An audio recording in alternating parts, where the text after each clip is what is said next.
One of the things I love about my job here is that you do it long enough, everything starts to basically repeat itself. And there's been one story that's actually been repeating itself in the news cycle every couple of weeks, and sure enough, it's back. And that story is Republican strategists freaking out behind the scenes, worrying that Donald Trump is going to cost the Republicans the midterm elections. And it's a legitimate fear for these Republicans. After all, they have more seats to defend in the Senate. You know, they've got to gain, 6, 7 seats in the House in order to have the slim advantage. They would love to see a red wave, but they've got more to defend, so they have more money to spend. That they have to spend, I should say. And that also makes them more vulnerable, at least in the Senate, to Donald Trump's, let's call it his ridiculosity. You know, when he goes out there and looks like he's wearing his pants backwards on stage, even though Snopes says he's not.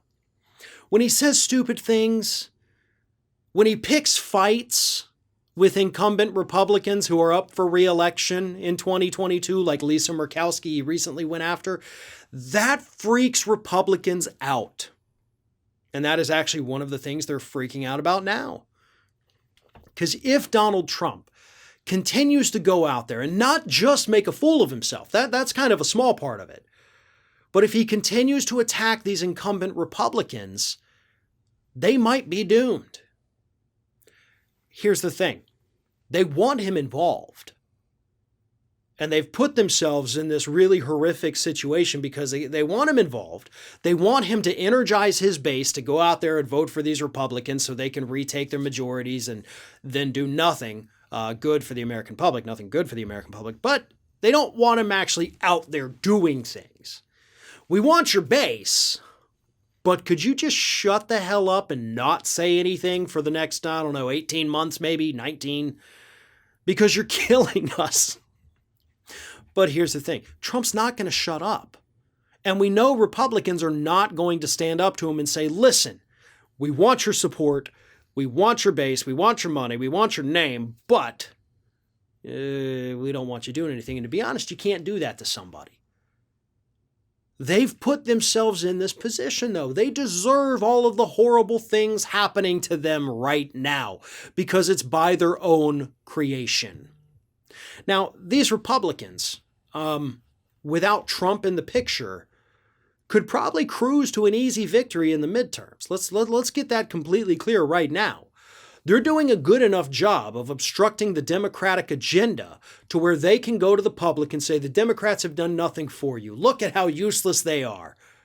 Even though they're the ones who made them useless. But either way, the public doesn't pay attention to that stuff. We'd like them to, but they don't. So they're going to sell it as the Democrats are useless, put us back in power, let us curtail the socialist policies and yada, yada, yada. And they would likely win. Historically, yes, as I've said a million times, the party that loses power typically regains it in the midterms, blah, blah, blah. So they were already on the path to victory.